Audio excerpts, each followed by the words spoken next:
Hey everybody, we're here and we're excited to talk WandaVision. I have some very, very, very special guests with me today. Why don't we go around and you guys can introduce yourselves and your outlets. Let's go with Dave Lee Down Under first. Hi, I'm Dave. I run the YouTube channel Dave Lee Down Under and podcast. Always forget to plug the podcast because it's so new. But yeah, run the Dave Lee Down Under. I guess we'll call it a brand. And I guess I do same sort of stuff that Tessa and these wonderful people as well do. Cover pop culture and big heavy focus on Marvel stuff and big blockbuster stuff and I guess a bit of a twist towards animation as well. I'm a big animation buff and I've studied history of animation and stuff for a long time now, probably about 10, 11 years now. And so I do a lot of documentaries and stuff on classic animated characters, and that's really the bread and butter of my channel at the moment. That gets most of the views. But yeah, I love it all, and I'm happy to be here. Thanks for having me on. Of course, I'm excited. See, guys, go follow Down Under. You're gonna get amazing content, I promise you. Next up, James, why don't you introduce yourself? Hello, Tessa. This has been a long time coming, hasn't it? I know it has. I feel like I talk to you all the time. I know. I've been wanting to collab with you and Dave and Ozzy for a while now. But yes, my name is James, like Tessa so gracefully said, and my outlet is Real James. You can find me on YouTube just at Real James, and on social media at It's Real James. I talk about movies and TV all the time, and I react to a ton of stuff because I found that's a lot more fun reacting with each and every one of you guys. And I'm just really excited to get into WandaVision. It's been the best thing that the MCU has delivered in quite some time. I'm sorry. I've been talking about the DCEU quite often because I have my friends coming into my inbox and they're like, "Hey, dude, so the MCU is kind of cool now, huh?" I'm like, "Yes, it is. Yes, it is." I'm super excited for tonight. And we also got Ozzy with us. Why don't you introduce yourself? All right, my name's Ozzy. I'm from Miami, neighborish to James here down south. And my outlet is Film Foodie Ozzy. I am also part of the City Dads Network, and I run the Miami Dads group down here. And yeah, we love everything movies, pop culture, from the indie local foreign films to huge Marvel, everything Disney, Star Wars. And on our channel, we do a lot of breaking news, stories, interviews when blessed with them, and just love sharing our favorite throwback trailers, throwback movies, stuff coming soon, new movies, film festival things, everything movie entertainment. Well, I'm so glad you guys are all joining me today. So as you all know, and as most of you in the chat know, I first watched these 3 episodes of WandaVision 3 weeks ago. I was just talking to James about that before we came up here. And it's been killing me because I haven't really been able to talk about this stuff and all these theories in my head. I had many people ask me what I thought of the first 2. And I felt like I can't discuss this because I'm going to start breaking into things I already know. No. So it was really hard. And I said, I've got to wait till after 3. I'm going to pull some of my favorite people to come on here. Ren Geekness couldn't join us because it's way late where he is. But we're thinking about you, Ren. And I'm just really excited to get what you guys think, too. Now, so I've seen this episode 6 times now, episode 3. The other ones I watched about 10 times. Because we got the screeners and I had them for 24 hours and I said I'm watching them as much as I can. And there's Ren in the comments, yay! So I want to know so for me, I had all these theories when the second one ended, and then the third one came and destroyed half of my theories completely. Did anybody else feel that way? Yeah, I don't know. I would say. I don't, it's so funny that wait, am I frozen? I'm sorry, guys. No, you're not frozen. You're good. I apologize. You're good. Okay, cool. Okay, so my theory was that Agnes knew what was up with the what's up. I thought she was Agatha Harkness the entire time. However, there's this one moment where it almost seems like she's out of control, and for her to be Agnes, she would have to be in control and Agatha, excuse me, she would have to know what's going on, right? But she did this thing where she was like, no, Herb, don't say it. We're kind of the victims here. We're trapped. And then I thought, oh gosh, maybe she's not Agatha. So that's what destroyed my main theory. But I'm still holding out hope that there's possible Mephisto ties. I think there's definitely going to be Mephisto ties. Now, what I'm wondering though about Agnes is, did you guys notice her little brooch that she has? Because that really looks like her brooch that she has in the comics. Yeah. So they're either messing with us, which is possible Mm-hmm. because I don't trust Marvel as far as I can throw them. They like to mess with us. But I think she could still be Agatha Harkness, but she's not. I thought for sure in the first two she was in control. But like you said, James, that moment when she's like she looked terrified. She's like, don't say anything. That made me change my mind a little bit. I don't know. What did you think? What do you think, Dave Lee? Do you think It's so hard. It's like it's one of those things where every 5 minutes you think you have a theory and then it's gone. It's like, oh no, that throws that at the stuff. I think the greatest thing about this show so far has been there's been this really bad track record of the Marvel films where you know nothing about it. You know absolutely nothing about the film until 1 week before they release the movie, and then they start dropping like 10-15 minutes worth of scenes from the movie online, and you feel like, oh, I know what this movie is about now, and you go in and it's taken just a little bit of that edge off. With WandaVision, I haven't got that. They have dropped so many like little ads and teasers and stuff, but they have managed to just keep everything just so mysterious so far. And I think I'm finding it hard to even come up with theories and stuff. But as far as like the whole thing with Agatha and all that, I don't know. I kind of get the feeling that they're all still pulling strings. I don't know. I just think they just acting so dodgy. I know. It seems like, when they're out there having that little chat around the fence, and I just think they seem a bit sus. I don't know. But then, as you said, the next minute it's almost like, they do seem a bit scared as well. And I don't know. There's definite fear in there. There's definite fear in those eyes. Yeah. And that, just from seeing them from the beginning almost to now, I feel like, they're going to have a bigger part in this than we can ever think right now. And it's going to since it's leading into Doctor Strange, magic and everything, they're exploring that side of it big time. There's so many things that could be going on, but obviously I'd be scared of Wanda. I don't blame them. Even if they are in control, Wanda has literally the power. She threw Monica. I'm calling her Monica. Geraldine is such a lie. I hate that she called herself that. Her name is Monica. Just shoots her out of that reality. Now, whether it's Wanda who's put up that bubble or somebody else, or whether she made a deal with Mephisto, or I don't know. I don't think anybody knows, obviously. And I think the next episode is going to give us some answers. Although I think we'll probably end up with more questions yet again. Yeah. But just the fact that I loved, like, when Wanda said no. Like, she just saw the beekeeper. Just snapped. She's like, no. Yeah. And it rewinds. And then there was the little part, which the first time I watched it, I thought my screener messed up in the third one. Oh, yeah. When she's talking to Vision. The glitch, yeah. The glitch. Thought, hang on a minute. Yeah. I was like, what? And I even backed it up because you guys know internet always. Who knows? And I'm watching the screener on the screening website, and it just did that. It went back to Vision, and I was like, what did I miss? And I backed it up, and I'm like, Wanda was like, no, you're not raining on my parade. You're not figuring stuff out. Let's go back. And unless it was them trying to, like, Sword or Mephisto or Agatha or someone trying to not help Wanda realize where she is, I don't know. Well, there's something to that, Tessa, I think. And one of my theories as well is that Sword has Wanda captured. They're trying to study her and figure out why she is the way she is, and they're maybe trying to contain her in a way too. And my thing is, Wanda is kind of forcing Sword out by creating these false realities, but the thing is, Sword is still able to infiltrate every now and then, which is why they threw in Monica Rambeau, and they have I think Herb is a plant as well. I think most of these are Sword agents in a way, and that beekeeper is a Sword agent. So we're starting to see little glimpses of, okay, maybe Wanda isn't in full control of her surroundings. However, she's doing everything she can to prevent Sword from getting into her mind. Yeah, I think Herb has a bigger part to play. I think he's captured in there. He's being held hostage in there.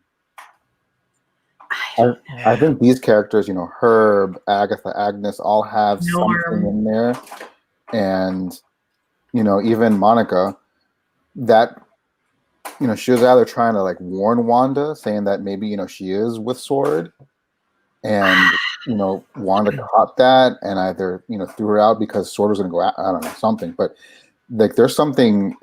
They have powers. Yeah. I don't know. This whole thing is crazy to me because it's like every time I feel like I got it figured out, somebody comes up with another theory and I'm like, oh, yeah, that's actually good. Like I never thought about the fact that the other ones would be sword agents too. Didn't even cross my mind. No. I don't know. I get that feeling that it's just, especially when Herb is, soaring into the wall. Yeah. And just keeps soaring and soaring. It's like, what is going on? Like, just weird. And but just isn't that weird supposed things. to be concrete? But then I think if you look at it, it's actually metal. Yeah. I have to go back and pick it up. Like when I saw it the second or third time around, it looks shiny like it's metal. Oh, yeah. That's interesting. I didn't notice that. Now I'm gonna have to go back and look. Dave, it's so funny you bring that up, Dave, because I was having a conversation maybe 48 hours ago with one of my buddies. He just finished watching WandaVision. He's like, James, we got to talk about it now, bro. Why was Herb cutting into a wall? And then I thought maybe he just like short-circuited, that he just was like forgetting what he was doing because he saw Paul Bettany, he saw Wanda. He was like, oh my God, Vision and Wanda are here. I'm super nervous now. So he's not paying attention to his surroundings. But then he kept doing it scene after scene. Maybe you're right, Ozzy. Maybe could he have felt the power? Something in it.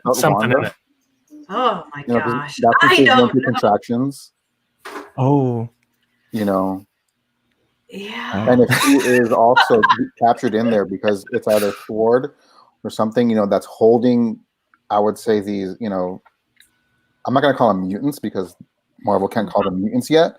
But, we're going that route, with Strange, Mephisto, with powers and magical powers. There's a whole other side of Marvel that deals with that. I know. And I feel like this is a good, like I've been trying to think of how mutants will come into it. And I think one of the best ways to pull the mutants into it is to literally just pretend mutants always existed and don't try to do some backstory, something or other. And with multiverses and stuff, I don't know. Because I've always been annoyed, too, that her dad isn't Magneto. Like, that's bothered me. Just as a fan of the comics, I'm like, and I want them to somehow fix it, but I don't know how they could. Yeah. But I would like that. Friend of mine has a theory. Now, he's a huge Scarlet Witch fan. Like, loves her, has read everything. And he suggested that she creates the mutants. There's something instead of them having existed, she creates them. Because in the comics, she does the no more mutants, so she could opposite. Huh. Yeah. Oh, that would be super interesting. His big theory was she creates them somehow, whether it's purposely or something happens, she creates the mutants. Whether that's maybe fighting with someone and But wouldn't you kind of kill, the Magneto story and Professor X story? They have such history. Like, where would that go? I know. Well, I feel like they're probably going to try and do something different to what the other X-Men films did. Like when we get the X-Men, it's not going to be the X-Men we know. Right. That's almost 100%. So they'll probably start mixing things up. And like as you said already, we've already got Magneto's not their father. So, all of these things are just going to start playing around. And the MCU's been doing that from the beginning where, they take well-known storylines like the Winter Soldier or, the Infinity Wars or whatever, and it's completely different. You've got that main sort of the concepts there, but they do their own thing with it. So I feel like once we get the X-Men in, it's going to be like a whole different ballpark. I know. I don't know. Yeah. So that's a theory. From someone else. That's a good theory. No, that's really good because that's just, taking the comic book one and just flopping it. That would be super interesting. I was kind of wondering too and I think it's too early, but someone had asked me if I thought the Fantastic Four would be brought in kind of this way. Like because this is going to lead into Doctor Strange. We know that already. Yeah.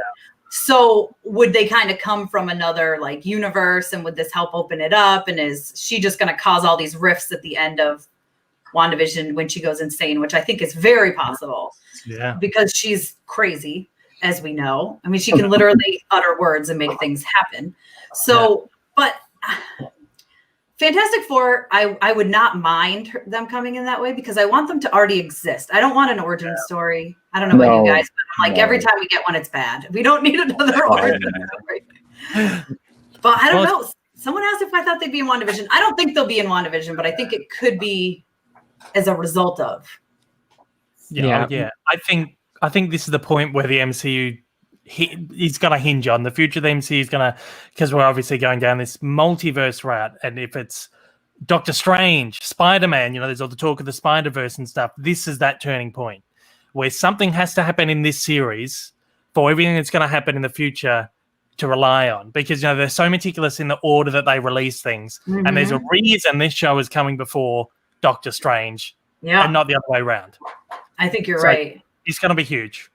Something's going to happen at the end of this. It's going to change the fabric of the franchise and their universe. I know. Well, Ren has a little bit of a theory here, which I'm glad he can join us in the comments.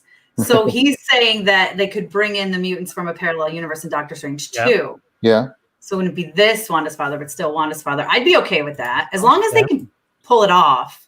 Yeah. Which I think. Listen, I trust in Kevin. Every single thing Kevin Feige does, I trust in. So. Yeah. Which is also, it was interesting because during the WandaVision press junket, someone asked about, this was originally supposed to come after Falcon and the Winter Soldier. And you swapped it, right? They swapped it because of, he said, because of the pandemic filming, they couldn't wrap up as quickly on Falcon and the Winter Soldier. But the fact that he didn't mind swapping them has me, because like you just said, that everything goes... they have a plan, what comes out when. So I'm interested to see where Falcon and the Winter Soldier is going to fit into this. Maybe it won't relate at all. It'll be kind of its own side thing, or clearly WandaVision doesn't affect it. No. Yeah. No, I don't think so. I was going to actually ask you guys, correct me if I'm wrong before I make this sort of theory. The MCU has never, ever retconned anything, have they? Oh, I don't think so. I don't think so.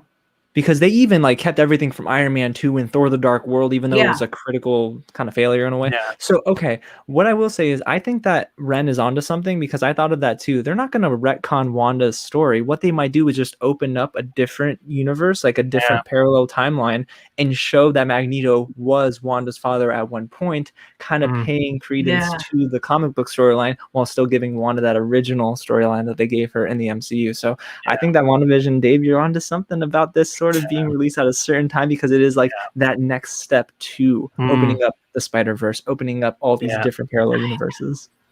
This is going to be really cool. But if we're talking about Spider-Verse and we've got, Andrew Garfield and Tobey Maguire jumping in and whatever, this opens up a whole, hundreds of possibilities where this is not just going to... Well, yeah, exactly right. And it's like, this MCU could be linked or will be linked to all the other Marvel movies that have come before, whether they're MCU films or not. And there's going to be a way for them to connect back to these films.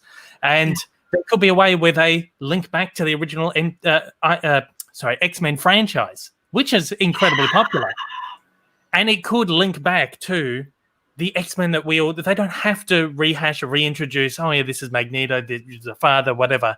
It literally just links back to what we've already seen. There's no reason they can't do that, or they won't do that, especially if they are, so into the whole Spider-Verse thing and bring in all the Spider-Man and the villains and stuff. You're going to see them linking back to all these old movies, guaranteed.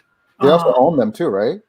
Yeah, they own them now. So now they own all those old films, the Fox ones, and I don't know, because they got the rights to Daredevil back. Flashbacks and stuff if they're going to different multiverses and just they could literally use clips from the film. Oh my god, they really could. We could end up with Wanda having Magneto as a father, because the Wanda we know for some reason no longer exists, and we focus on another dimension's Wanda, and it's still Elizabeth Olsen.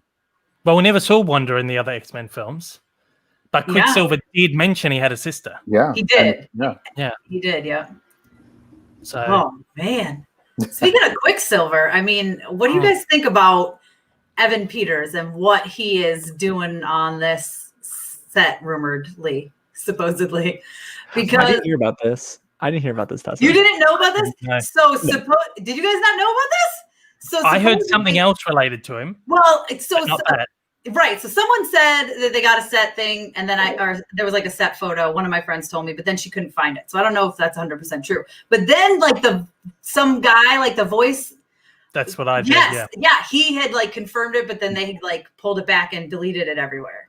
Yeah. So it's basically, if there was a set photo that somehow disappeared off the internet and this, I mean, it's crazy. Yeah. If he is part of WandaVision, at first, my initial thought was, I mean, he can't be Pietro. I mean, I guess he could, but that didn't set for me. I thought maybe he would be like a grown-up Speed if they like fast forward somehow.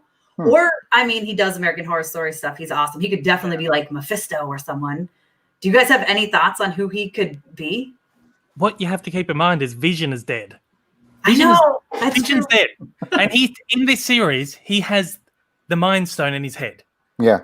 Yeah. He still has the Infinity Stone. He's back alive. This is not reality. This is some sort of like weird hyper dream that Wanda is having, or that they're forcing onto her or something. So there's no reason Quicksilver can't just walk in the door. Yeah. There's a knock at the door, there's a visitor, and there's Quicksilver. Pietro's just standing there at the door. You know, there's no reason that they can't just do that. But yeah, what you mentioned was the guy that leaked it was apparently like doing a foreign dub for it, where it was like a Spanish dub or a French dub or something, and had said on Twitter that he was doing the dubbing, some foreign language dub, and then they all got pulled down and stuff. So he specifically mentioned that he was doing the like dubbing for Evan Peters, but So and he said WandaVision, but he didn't say who he was. Yeah.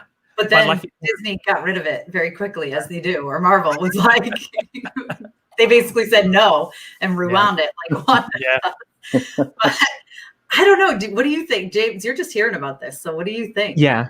So I'm like processing a thought as you were giving me the news, Tessa. So thank you for breaking that down. And Dave, I appreciate it. So my thing is, I don't think anything is off the table with WandaVision. And the reason I think everything is fair game is because literally all they need to do is bring everyone back in this series. And if they want to, at the end, show that Wanda was just making it all up.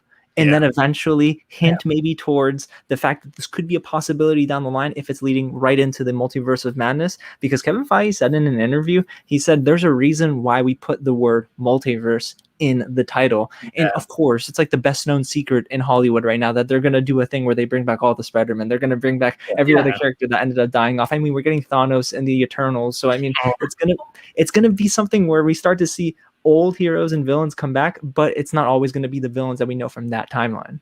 Yeah. I just had like a light bulb. What if this isn't the MCU universe? What if this is some other just completely different universe in the multiverse? It's not the universe that we know. It's just completely a different thing. And that's how we open up to maybe S.H.I.E.L.D. is trying to bring these people back into what we know as the MCU timeline. Who knows?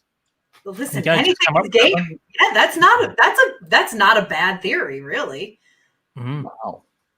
Now that's it. That's now I'm gonna go to sleep thinking that. Just wow. This is like what is Leo saying? No more multiverse. Oh boy! What a way to introduce the multiverse than by having you've already been in it. Series that's set in some other universe and you don't know it the whole time, and then at the end it's like, oh, hang on, we're in a completely different universe here. Like, I think that would be an awesome way to introduce it, particularly for like general audiences who might be having a hard time getting their head around, multiple universes, everything like that. I think that'd be a great way to introduce it. Yeah, like surprise.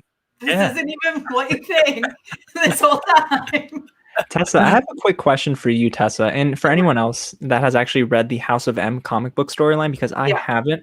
If Wanda is, I know, Tessa, I'm sorry. I promise. It's on my reading list, I promise. But if Wanda's in control, let's say, and I don't know, at the end of the series, it turns out to be that Sword was actually the one kind of keeping her captive in a way. Does that erase the House of M storyline? Because in House of M, I think Wanda creates all this on her own, right? So if somebody else is creating it for her, does it?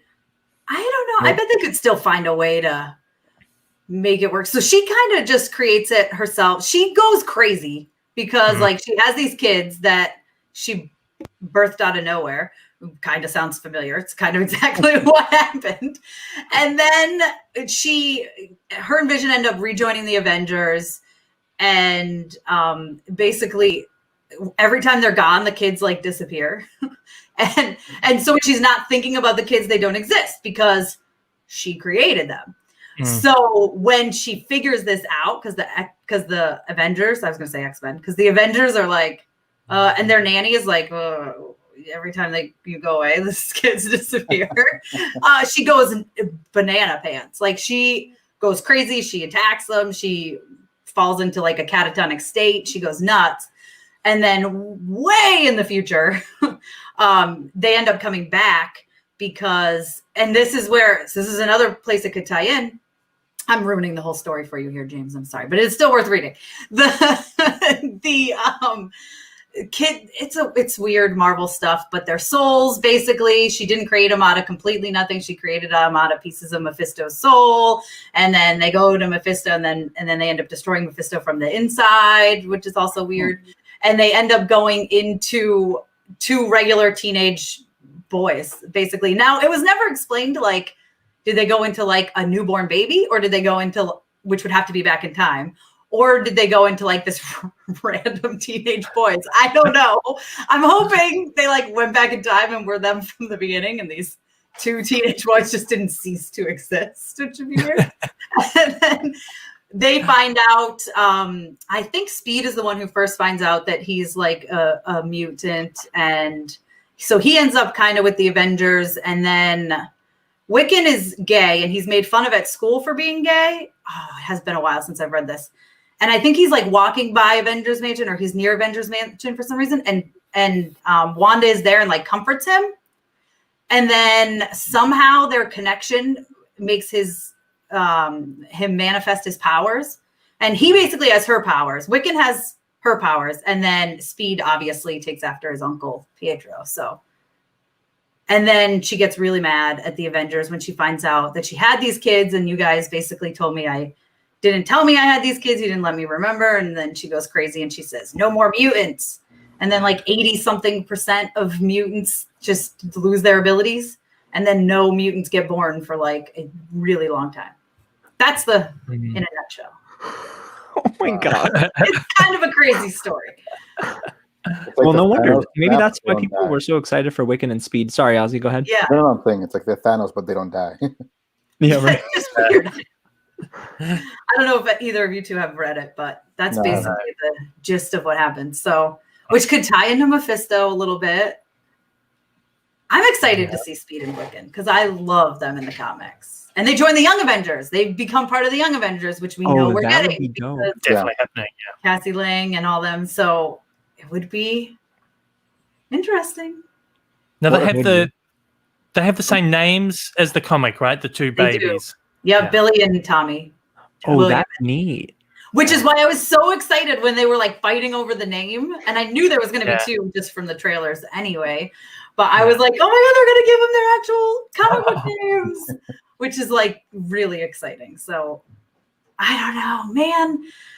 I hope they stay around. I mean, I feel like that's a good way to put them into the Young Avengers, but I just don't know if it'll be a random, now they're teenagers and different boys, or I don't know how they'll do it. They'll do that weird thing. But the fact that she used part of Mephisto's soul to create them could definitely bring Mephisto into this. He could be helping to create them, you know? Yeah. I mean, yeah, I think that Mephisto is Ralph in this show, to be honest with you. Every time Agnes says, Ralph, oh, you should see him when the lights turn off, or like he's never around or whatever. I'm like, Damn, Agnes, you sneaky. Yeah. I know. I think so too. I love when she's like, that's not the only place he is, when they said the devil's in the details, because that to me is like, Yes. Yeah. that was a big like hint for me that Mephisto's around. And I think you're right about Ralph, because he's going to be someone. She talks about him all the time. I don't think it's just like a joke. I think, Yeah. He's never there. I know. Yeah. What about that one? What did she say with the cabinet? She's like, are you sure you don't want to volunteer named my husband Ralph? Right? Is that what she said? I Yeah. think so. So, Look, I if want- people agreeing. That's right. I'm glad Leo's on my side here. I have a question, guys. What do we think about Vision himself. He's becoming more self-aware every episode. Do we think that like eventually he's just gonna like go away and it's gonna just become a show centering around Wanda, or will Vision always kind of like be paired up with Wanda throughout the entire series? Ooh, that's a good question. Well, I think once that whole bubble thing, once they break out of that, I think he's gonna vanish somehow, or we might have to see her saying goodbye to him again. Oh, I can't do that. I don't want to do that. Well, I just remembered it now, that clip from that very first trailer, and I don't think they've used it in any of the other trailers since, or any of the TV spots or anything, is that bit where Vision is talking to Agatha in the car, and she says, "You're dead." That's and right. He's kind of like, what? That's right. Something I've completely forgotten go about. back in the trailer. Yeah, because very she said like, because he's leaning in or something. She goes, "Am I dead?" And he goes, "Why would you think that?" And she says, "Because you're dead," or something like that, right? Yeah. So he's, like I said before, he's dead. Vision's dead. So whatever's happening here is just, and like you were saying before in the comic, how she just creates the two children. Yeah, because he can't father children. Yeah, so there's no reason she can't be creating all these other people in this reality. Vision is dead and she's recreated him somehow, and he's now becoming sentient and realizing, hang on, something's not quite right here. Maybe I'm not, maybe it's not the actual Vision. It's some sort of, who knows? Well, like he started to kind of remember when he sat down with her on the couch and then she blipped him backwards, or someone blipped him backwards. Like, no. I want you to stick around. Yeah, I don't know. And then does that mean, did she create like some of these supporting characters then? Like Herb? Is that why he's just out there like randomly cutting into a wall because he's like this thing that doesn't know what it's doing when she's not thinking about him, right? Because her powers were going haywire then. Yeah. This is something that I'm just thinking about now. Well, I don't know. I still think Herb and them and the main characters are all going to reveal themselves to be something bigger than just a figment of her imagination or just projections. I think everyone else around might just, poof. Yeah. I was thinking actually, I could be wrong, but maybe they're scrolls. I know. I want scrolls more than anybody, but I don't know. Could be. Ren thinks Vision is Wanda's consciousness. That could happen because he doesn't have to pull her back. They're doing this Secret Invasion series, aren't they? Yeah. Yes. On Disney Plus. I mean, tie it in. But from what I read, it's not going to be so focused on the Skrull War. More. I know. Yeah. It's going to be mostly like a buddy cop type thing. But what's his name? Samuel Jackson, Nick Fury. Yeah, but I'm thinking, I want to say Thanos, and I know that's not his name. What's the Skrull? Oh, yeah. It's a T, isn't it? Yeah. Yeah, it is. It is. Okay. Dang it. I forgot it too. I'm like, what is it? I'm like, it's not Thanos, but Talos, says Rob. You saved the day. It was close. I knew it was close. But yeah, when I was on the set for Captain Marvel, this was before, like, I know, shameless plug there, guys. I have a video all about it. Check it out. Pictures from the set. No, when I was on the set, we didn't know anything about Captain Marvel at the time. It was the day of the, again, shameless plug, day of the Infinity War premiere. So before going to the Infinity War premiere, they surprised us with taking us to the Captain Marvel set. And I remember walking on the set and they hadn't told anybody anything. We didn't know anything about it. And I've been a huge Secret Invasion / Dark Reign fan. I've wanted that to happen and come to the MCU. It's two of my favorite storylines. And there were two different kinds of guns down. And I was like, why are there different guns? And the one person said, and I don't know if they were supposed to, the like gun handler person or blaster. We weren't allowed to call them guns. Sorry, blaster said, well, this one's a Skrull and this one's a Kree. And I was like, hold on. And I started freaking out. And my friends that were there will attest to it. I'm like, who's read Secret Invasion? You guys, this means we're going to get Secret Invasion because this is going to be Kree Skrull War-ish. And I'm like, was going off. Anybody who would listen. And they're like, Tessa, you're crazy. And so then I kind of pushed it aside in my head because I mean, I would love to try to get a count. I don't even know how you would do it. How many times I've said the word Secret Invasion on this channel because I'm obsessed and I've always wanted it. So in that moment, I was so excited. I told everyone the whole story that wanted to hear it. And I'm like, there could be all these Skrulls infiltrate. They could have been all the way back from Iron Man 1. Like we don't even know.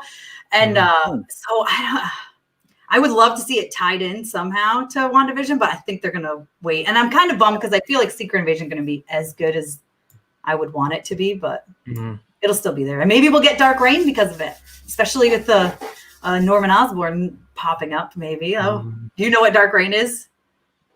Nope. No? No. Oh my gosh. No. So Dark Reign is the Dark Avengers, basically. So after Oh, Secret yeah, right. Invasion, Yeah. I know that.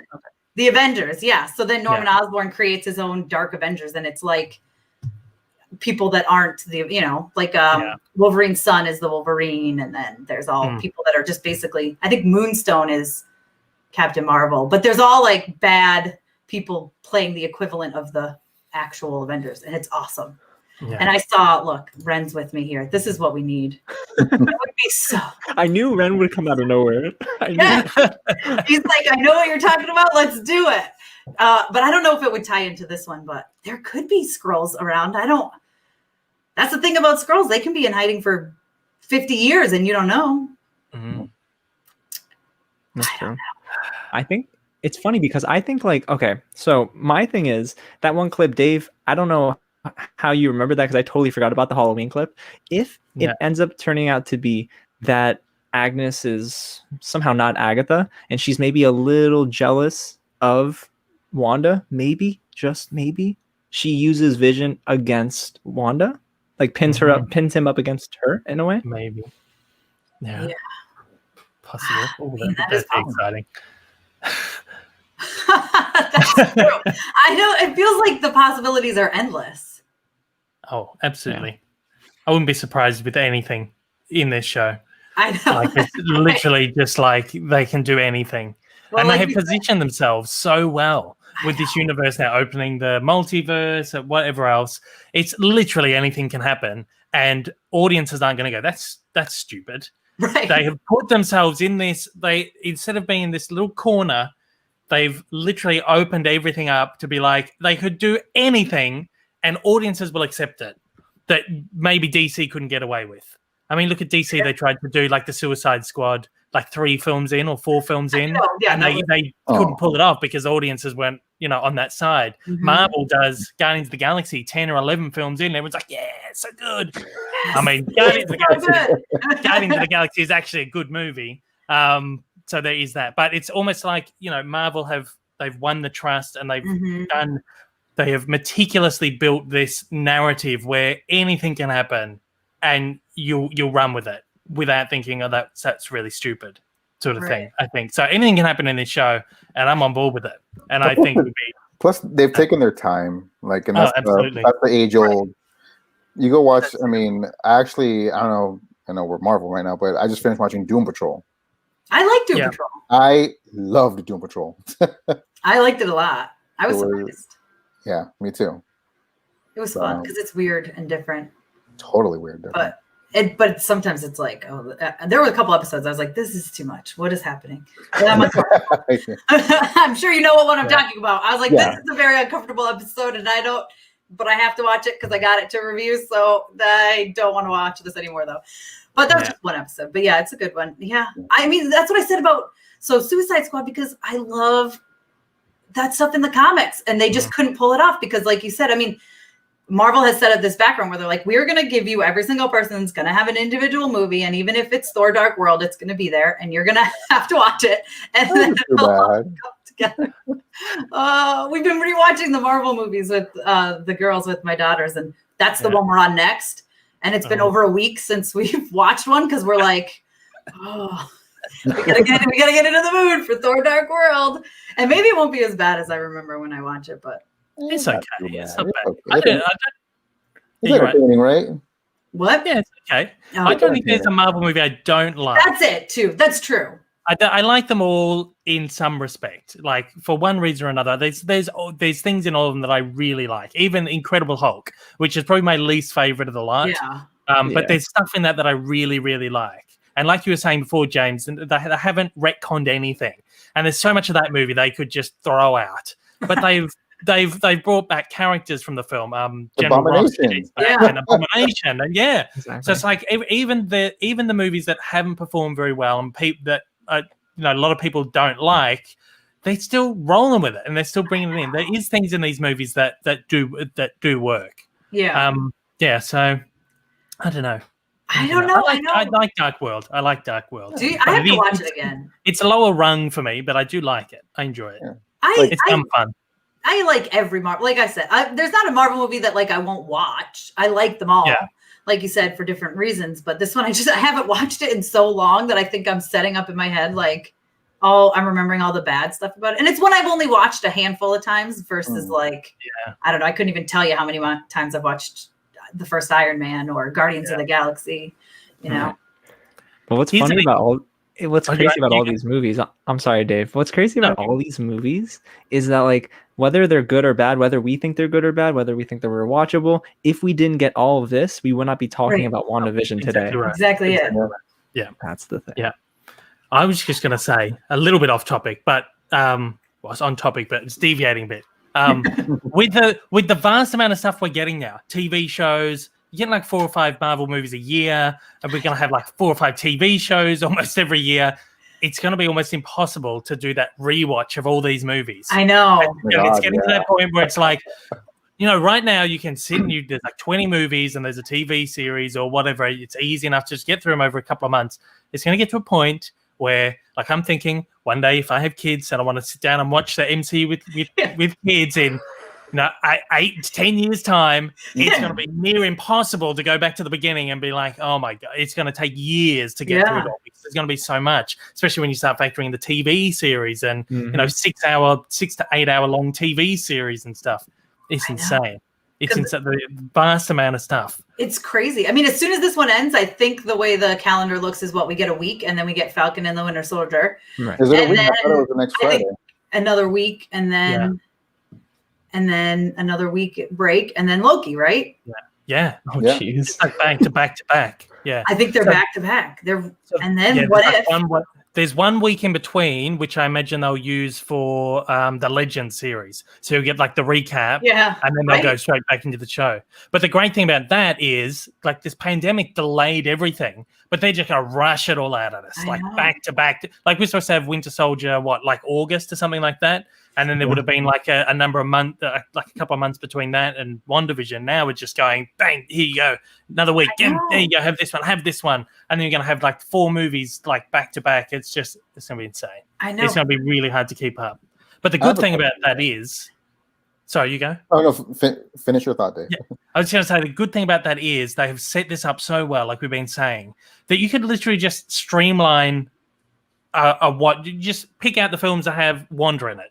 Or Wanda in the Vision, and you streamline like a certain arc. And it's the same with the comics. I mean, the comics are so vast. You can just break it down into like individual arcs or, time periods or whatever. I think that's going to be the way forward to watching Marvel movies. Got the movie coming out in 10 years' time. You go, oh, yeah, I've got like 60 Marvel movies to get through before I watch it. You just pick out like the 5 or 6 that are most important. And I think, that's obviously why they're doing these Legends things as well. It's just making it so much easier for people. It's a good recap for the kid, for everybody, Yeah, absolutely. But, I was going to say, what about Black Widow? How is that going to tie into this? Or is that going to be? I was going to say that too because it's in danger of being pushed again. Because they really want to do a theater release. Absolutely. I'm hoping it won't. My friend who works at Disney said they haven't made a decision yet, so I'm holding out hope. It definitely will then. I know. I know. No. But I feel like, I guess it obviously can't have a big impact on I think there's going to be someone in it that is going to show up in the future. There's going to be some reason that they gave us this movie, right? But it is mostly set, obviously, back in time. She's dead now. So, unfortunately, rest in peace, Natasha.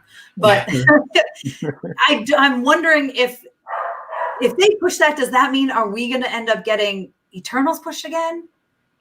I think so. I think Disney's going to push their whole slate. That's what I'm trying to figure out. It's going to have to happen. I think so. I think Disney, they've been very quiet. Almost all the other studios have come out and pushed everything. Yeah, no, we haven't got a trailer for Eternals. I think Disney is going to push all their films again. I think there'll be certain things like Raya where they'll dump them on Disney Plus. They'll have like the split thing but I think big movies, I think maybe it's Marvel pulling strings, even like, no, we want to differentiate Black Widow from, the TV stuff. But I feel like Disney are going to push a lot of like big titles again. But will the Eternals factor into this whole storyline too, or are they all? Who knows? I don't know. Who knows? Because do we know when it's set? No. Like, have they said?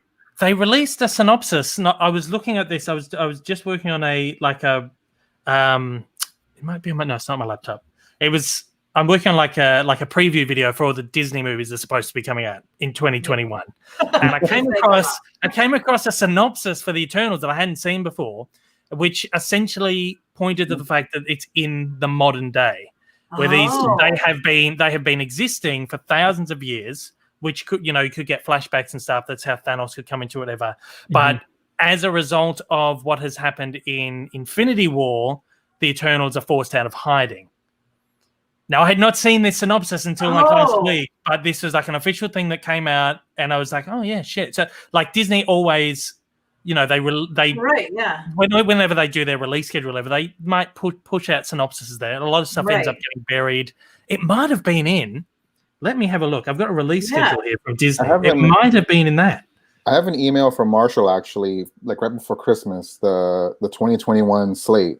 Yeah. And there's no synopsis for Eternals, but I do remember Dave seeing something like that. Yeah. In an email. I don't know if it's directly from Disney Plus or.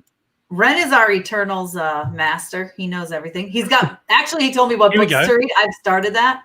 Oh, go ahead. This is from an official release schedule. I was sent from Disney Australia. Okay. Marvel Studios' Eternals features an exciting new team of superheroes in the Marvel Cinematic Universe, ancient aliens who have been living on Earth in secret for thousands of years. Following the events of Avengers Endgame, an unexpected tragedy forces them out of the shadows to reunite against mankind's most ancient enemy, the Deviants. The outstanding ensemble casting, so there you go. Yeah. And that's something I completely slept up. Maybe they just put that out with that release or not. But yeah, that's in Disney. Oh, I want to know what Ren thinks about that. Because you know what? After hearing that, now it makes sense as to how Thanos can come into play, because they might do a thing where it's like 3 months earlier, or 4 months earlier, or whatever, and then they show the Eternals existing and maybe seeing Thanos do whatever he's doing, and then they go to present day. So I can see that like in a very early flashback in the film. And they're also gods, pretty much. Yeah. So I just started reading they were one I don't know why they never landed on my radar. Yeah. So Ren told me a couple comics to get, and I started reading it, and oh my God, I'm like 100 and something pages in, and I'm like, I have to do work today. Sundance is coming up this week. I have to put this down. It was like really hard, but that's really exciting. Yeah. So if they get that pushed, because then would Black Widow take the Eternals? I don't know. I think so. And then Eternals would move. Oh man! Well, what about Shang-Chi? Wouldn't Shang-Chi have to be pushed back too? Yeah, because that's in the middle, isn't it? They've finished filming that. They've finished filming Black Widow. They've finished filming all of them, haven't they? They're filming Thor now. They're just all the cast is in Sydney at the moment. I keep seeing them posting pictures in Sydney. You should go get some. Go visit them. Pumped up and everything. Dave, go ahead. Yeah. So Thanos is the deviant. Okay, there you go, says Ren. So it's all connected. And Ted gave a donation to make Ozzy. Oh, I love it. Thank you, Ted. Not bad, really. One thing I'd heard very early on, and I don't know how true this is, but they were saying there was rumors that they ended up pushing Black Widow, or they pushed Falcon and the Winter Soldier from the Disney schedule, partly because that needed to come out after Black Widow, or had to come out. So that's going to come out and then Black Widow, right? That's going to come out and then Black Widow right now. Originally it was the other way around. Black Widow. So initially what I'd heard was that Black Widow needs to come out first for something in Falcon and the Winter Soldier to make sense. But now it's swapped. Yeah.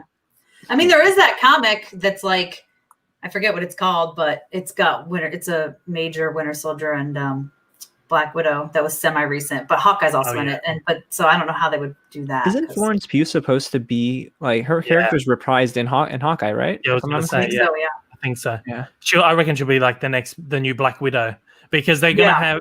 If we've got rid of all these characters and stuff, you're still gonna need an Iron Man, and when you do an Avengers team up, there's still gonna be Whether that's Riri Williams because they're doing the Armor, Yes. they're doing that series with her. Like she'll be the new like Iron person in the team up. You'll have Florence Pugh's Black Widow. You know, you'll have like even if Natalie Portman comes along and she's Thor for a couple of films or something. I think they're going to need to bank on these big characters. And instead of doing the thing where they retcon and they go, oh, here's a new Tony Stark, they'll just have new versions of these characters coming in. But they're going to need to keep Iron Man, Thor, Black Widow, like all the big ones. They're going to have to keep them relevant somehow. Exactly. So I think that's kind of what they're sort of working towards, because these are big characters for them, not even just in the movies, but merchandise and all this stuff. They're getting a lot of revenue. They're keeping Captain America alive, whether that's Sam Wilson or Bucky Barnes. You're going to have a different version of Captain America. You're going to have all these different versions of these characters just to kind of keep them alive and keep that marketing keep going. Yeah. So I think that's kind of where that's going, maybe. It's all branding. It's all branding. It is. Exactly right. At the end of the day, at the end of the day, the foot is coming down on branding, marketing decisions. As much as they say, no, we haven't thrown this character into, sell toys. There's a bit of that, Oh, for sure. They're always a McDonald's toy. Exactly. Well, why do you think every Disney movie has an adorable little animal sidekick? I mean, come on. Right. So that they can sell them in all sorts of forms. Like Tuk Tuk from Raya. That's going to be the next for sure. But I just, because now I'm trying to think of if everything gets pushed. I wonder if that'll push. I mean, I don't think would Loki probably wouldn't get pushed, but will that push? Would Hawkeye get pushed? Potentially. Well, that doesn't even really have a date. It's just late 2021. I think. I was going to say production too. Yeah, I was going to say I don't. Oh no, he's going to a multiverse. Slipped into another dimension. Wanda, what are you doing?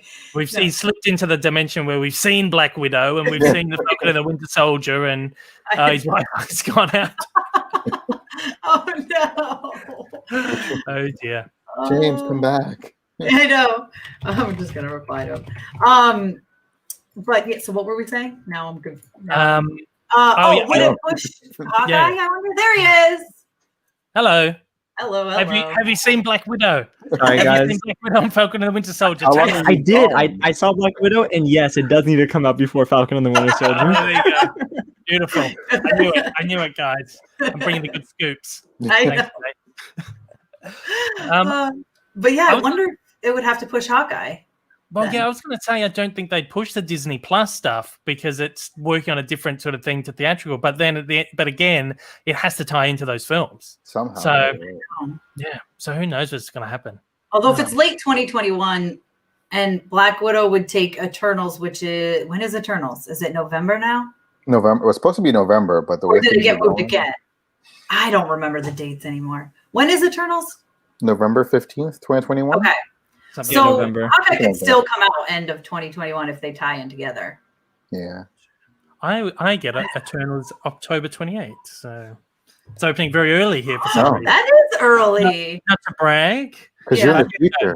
For some reason, that one is coming out really early here. I think it's because it's like all these really weird Marvel ones like Eternals, Guardians of the Galaxy. We've got them all really early. And I think because they use smaller populations as like guinea pig audiences to sort of know how it's going to go. Yeah. So us in New Zealand, we'll always get like really weird stuff like that, like a few weeks early. So I'm sure now you guys are doing better than us than the pandemic, right? We're doing very well. I'm sure. Which is It's been all right. Like we've reopened and everything here in Melbourne, but it's still very cautious and stuff. New Zealand like eradicated at the beginning, like within a couple of weeks. But like it's crazy over there. James, how was it in Miami? He's frozen again. He's gone again. Oh no, James. Oh, he's back. Oh no, I saw this happening to him on one day. Was it Saturday, Sunday? I don't know. I was watching a live stream that he was on, and he was like, my Wi-Fi. We have the Wi-Fi, James. Well, I'll tell you though. I don't know about this. I'm trying to think of how this could end because to get back to WandaVision real quick, because I want to know what you guys think. Because obviously I don't know. They haven't said anything really. Do you think, because I consider this kind of the end of Act 1, right? It seems like it's the end of an Act 1. It's a movie length, isn't it? The first 3 episodes. We've essentially got, not really. It's like a bit over an hour. Right, because when you count credits. It's long credits. So I know, they do nothing. There's nothing even after. It's like waiting, and I'm like, there's nothing here. But I'm wondering if, do you think the next 3 are going to be like half-hour, semi-sitcom-y type, and then the final 3 are just going to go all-out Marvel? That's originally what I thought. That's what I'd heard, but I don't know. But now they could, because what they've done 50s, 60s, 70s, 80s, 90s, 2000s. That's 6 episodes, and then you've got 9, right? and there's 9, and I think the last 3. I definitely think the last 3 are going to be like more 45 minutes type. Yeah, I'd say so. I think they'll be. But now I'm wondering how much of the next 3 are going to actually be sitcom, because I feel like they're going to have to show us the outside of the bubble. Yeah, they already have kind of. Well, they did the end of that last one, didn't they? Yeah. So that's what I mean. Yeah. So like I'm thinking in the next 3, they're not just going to ignore that. So there has to be some kind of split between the sitcom world and back and forth. Yeah.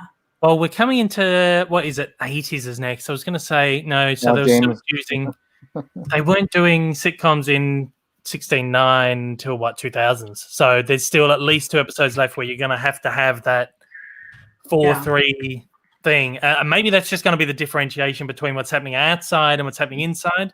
Is that I saw another show, Homecoming, with Julia Roberts. It's on Amazon Prime, and they use that as the device to differentiate stuff that's happening in present day and stuff that's happening in the past. And a majority of that show is set in the past, and that's in 16/9. But then the stuff that's in modern day is like, it's not even 4:3, it's like the middle of the screen. It's like almost a vertical thing.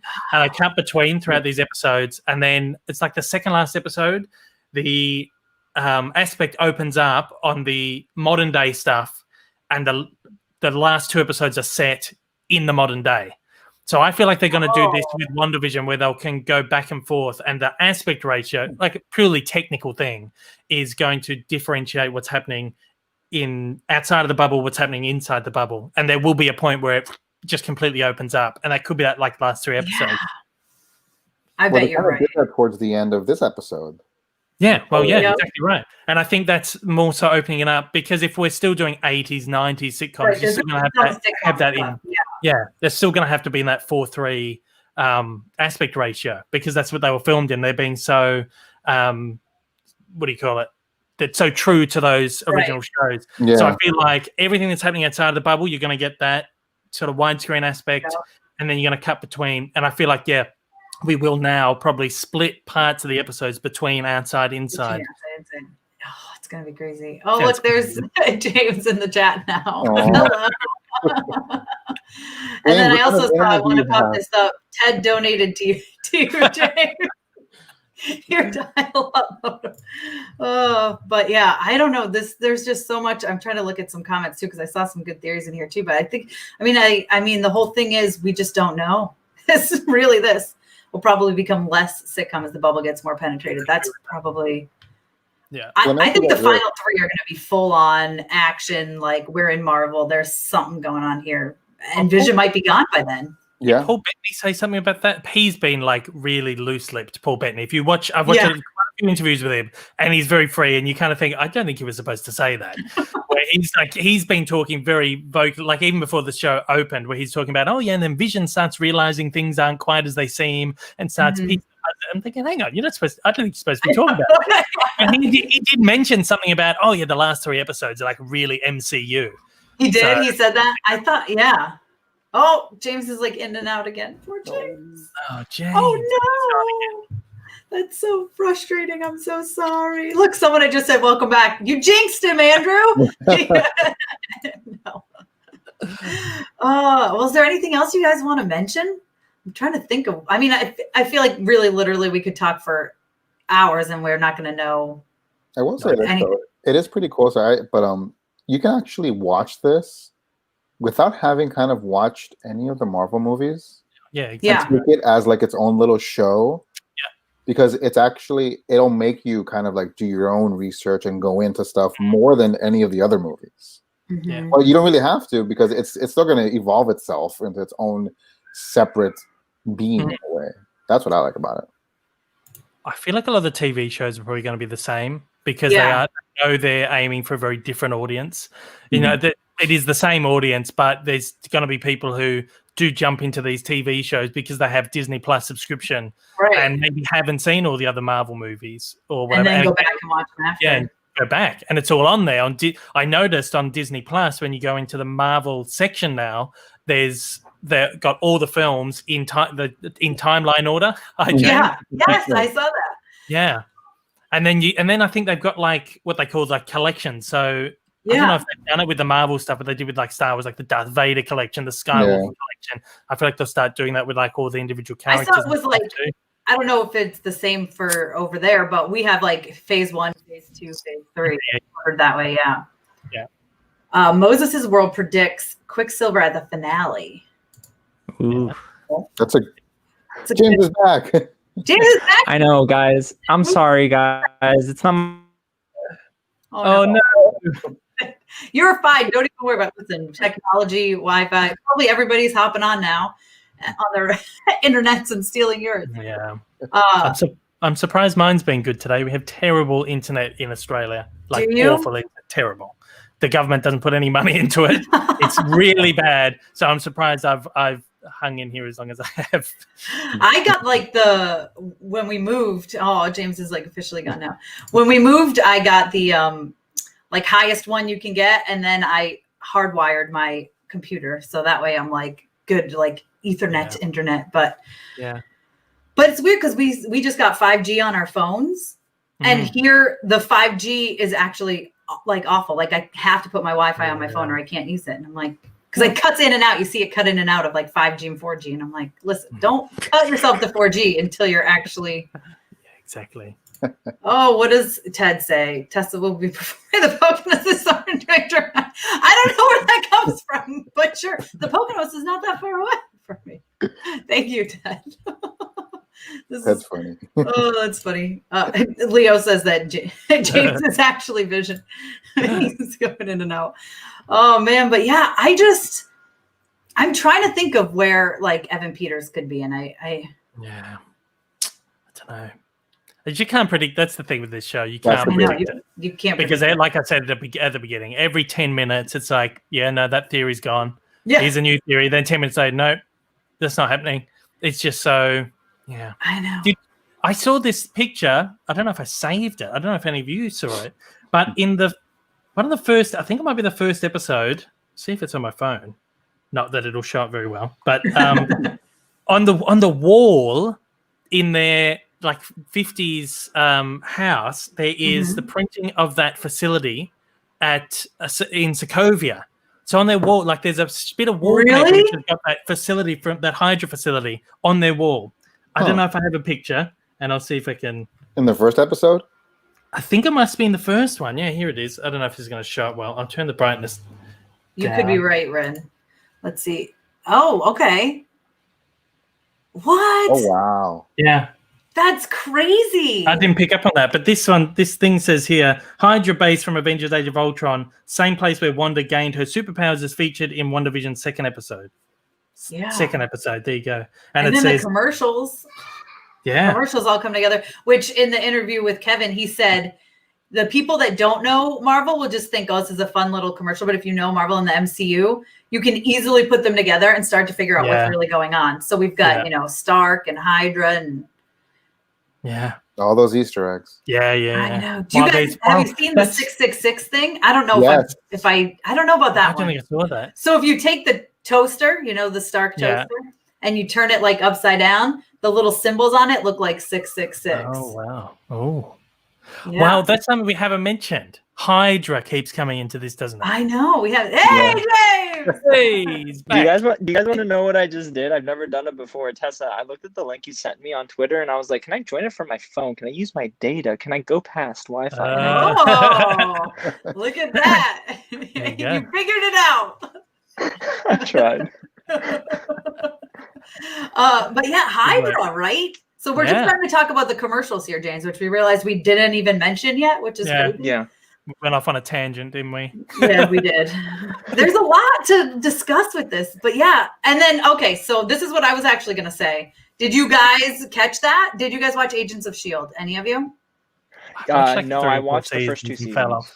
So I never finished the last season, but I need to. But there's a part, and I forgot about this until someone mentioned it. Agent Coulson talks about the brainwashing soap at one point, and he's and I don't know if it was like a little like nod to it. But he does talk about like, no, I make my own soap because there's brainwashing soap. And there's this like Hydra soap. Oh, yeah. Look, even Leo said it too. Can I be honest? My takeaway from that, Tessa, did we talk about this? I don't know if we did. Those are fragments of her PTSD in a way. I think that's just her kind of reliving her past trauma and it's coming into her false reality. That's my thinking. Mm-hmm. That could be. Yeah, because you've got Stark. Which obviously the bomb there, the and then Hydra. I mean, yeah. What about AIM? They were talking about AIM. I know is AIM. I don't know. So, someone said they expect to see AIM. I mean, they definitely could. Nothing's off the table. No, nothing is. No.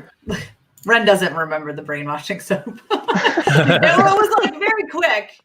And I ended up looking it up because someone had mentioned it, and I was like, oh yeah, I remember that. It was like when Coulson was not Coulson or whatever. I don't know. Things got weird in Agents. Things always get weird in Marvel. Yeah. But I didn't like the second to last season. It took me a very long time to watch it, so I didn't watch the final season, but I should. How many seasons were there of that in the end? Like 7? No, I think 7. I think I watched 4. I didn't like the 3rd season. And stopped watching, and then picked it back up again, and just fell off. I just fell off it. And I think when at a weird time, and there was no streaming. There's not as much as there is now. Right. You have to like get there and watch it, and there was always something happening. Yeah. That's right. I'm gonna give it a watch. I started season 1 and then I stopped it because I didn't like it, but then I went back and I did the same. Yeah, I really liked the first 2 seasons were really good. But Joss Whedon came out at one point and said, yeah, that's not canon. He's like, Agents of S.H.I.E.L.D. isn't canon. And that's kind of when I fell off and stopped watching. You're like, then what's the point? What am I watching this for? Like, I wasn't enjoying it that much. I was like, I'm not going to watch this anymore if it's not canon. But yeah, you just never know.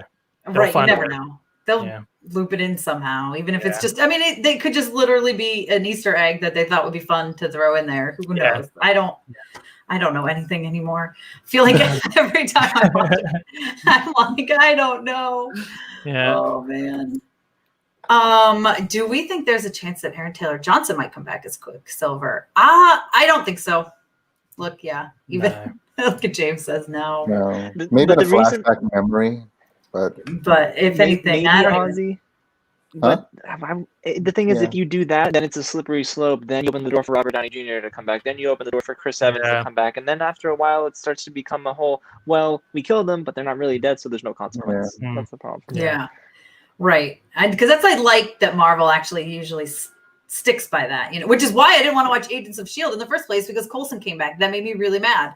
And I was like, they better explain this in a good way because come on, like he was a big deal when he died. Like he made the Avengers actually want to work together. We all remember this.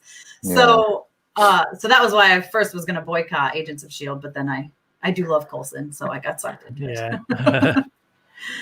But someone says he's in the cast. Well, IMDb.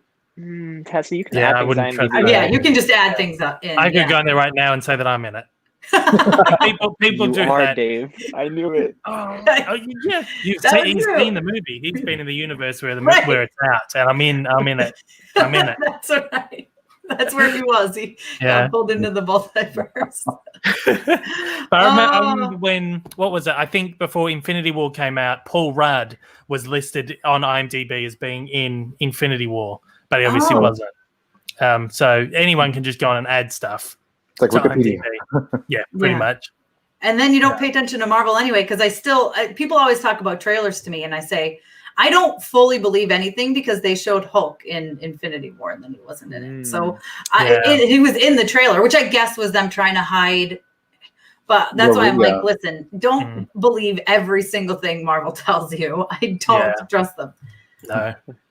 yeah, because they like digitally alter the trailers, don't they? Yeah. Like, drop characters in, and Yep. like he was in Other that scenes big and like stuff that are never team in up, that big Yeah. team up show that had the And whole then he thing wasn't wasn't even there. filmed. Yeah. See, that's why I'm like, I don't trust you, Marvel. You just come up with who knows. Yeah. Ren says if it's true that the actors in the commercials are Wanda's parents, the mother talks directly to the camera. It could be her trying to get Wanda out of this. Yeah, they are the same people in all the Ooh, I would love commercials. Ooh. I never thought that it could be her parents. That never even. Another theory. And that one feels like that could be accurate because it's the same two people. Yeah. Right.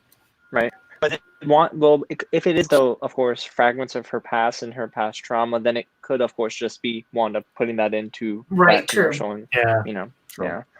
Right. I know. This is so crazy. It's like every single thing you're like, this could be happening, or it could just be Wanda making it happen because she can do that. And but you know what this speaks to? And Dave, did you talk about this on Twitter? I'm not sure if you did, about the whole weekly release schedule. I feel like I saw someone on the timeline, one of us, talk about how we love the fact that it's being released weekly. Yeah, that was me.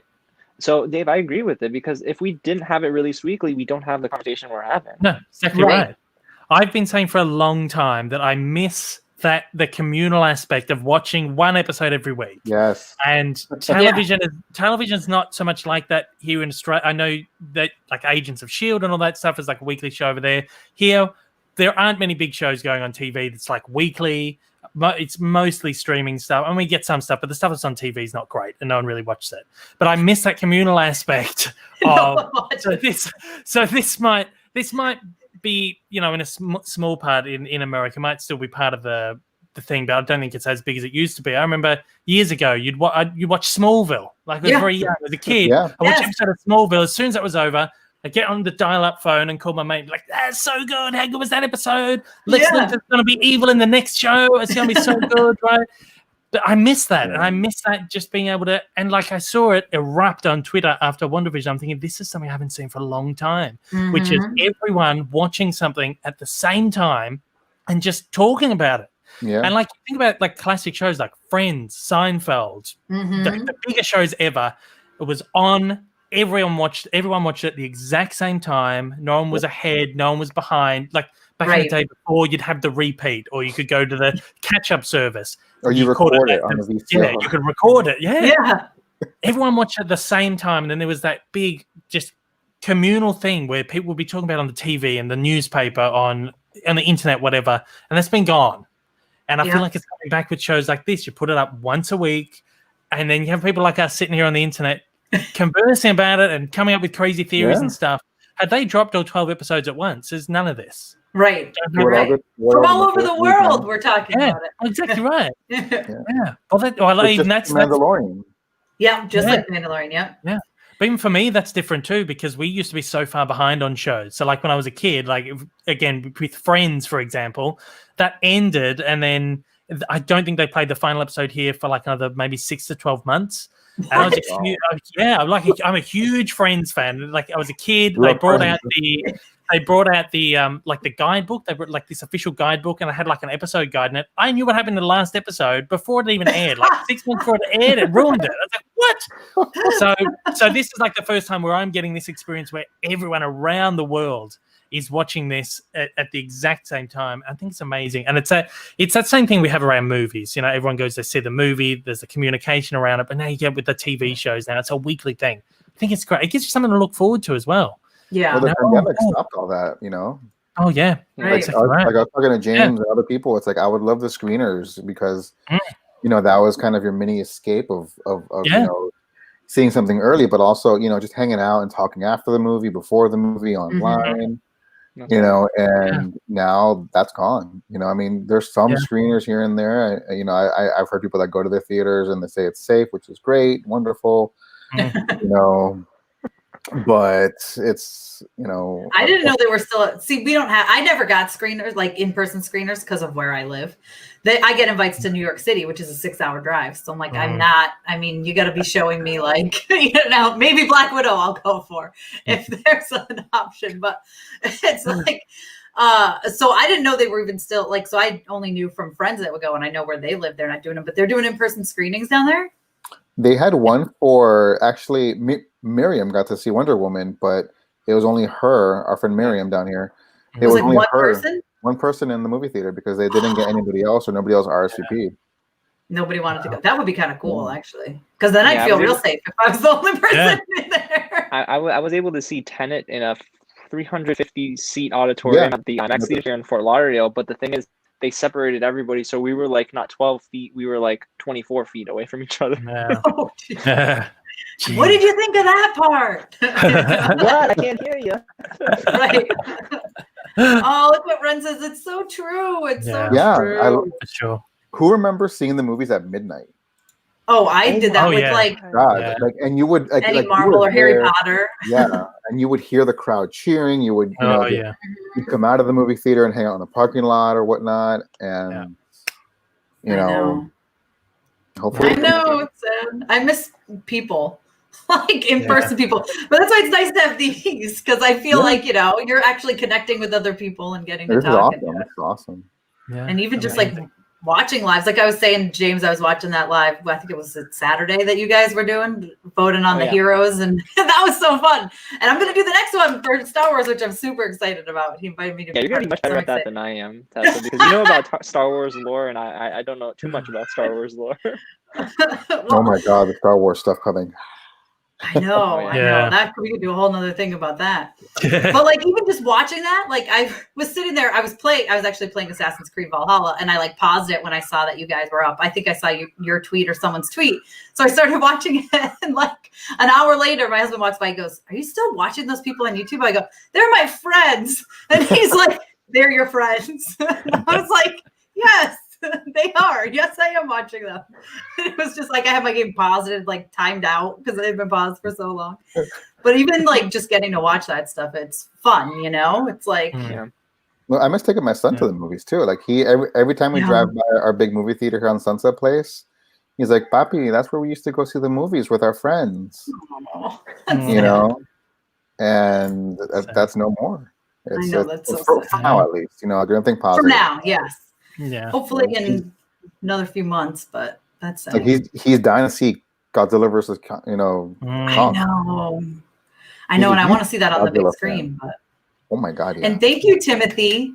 Timothy says, "I just hope no matter what happens in Doctor Strange 2, we can finally have the Fantastic Four and X-Men be introduced. I hope so, but I hope they're introduced right. Oh, I'm so nervous. I mean, exactly like Andrew says, in Feige we trust. Yes. Yeah. And right. Ted says he has a master plan, and he trusts him. But it still makes me. Listen, Fantastic Four has not had a good track record, and I'm very, very nervous. Yeah. Was it I think Ben Affleck came out during the week. Or like last week, he did an interview and he said Kevin Feige is the best producer in Hollywood, and he said he's the only producer that could tell me this is going to work, and I would believe him. Exactly. Yeah, I remember that. I remember seeing that. Yeah. Yeah. Yep. And he's obviously thinking. He's probably thinking, I wish I got on Marvel, not DC. Right, not DC. I'm not a big giant fan of Batfleck, but that's for a conversation for another day. Yeah, I got it. Tessa. No, but you know what's funny? I was gonna say, I think Kevin Feige actually is like the reason why I think there is there's truth to that statement, because Kevin Feige is the only producer in Hollywood that has consistently given the audience what they wanted, right? Yes. I mean, we are so, I guess, in love with the MCU as a whole. Like there's even, I guess, some films like Thor: The Dark World, we talked about earlier, that maybe it's not the perfect film, but there's something in there for us to connect it to a film like Infinity War, to a film like Endgame. So he's the only one that actually has that pretty, a perfect streak in a way. I mean, he is the best producer in Hollywood. Oh, absolutely. Yeah. I mean, Thor describing what happens in that movie in Endgame is like the best part of Dark World. I love that part. I think the best part about that is you're saying he gives the fans what they want, but they do it in a way that's not pandering to the fans. Yeah. So it's not like the fans demand, "I want this, give me this," and he gives it to you. He gives us what we want, but in a way that we didn't know we wanted it. So like like the Kree Skrull War, or what's it called? The Secret Invasion. Secret Invasion. We're getting it, but not quite the way. Yeah. Same with Infinity War.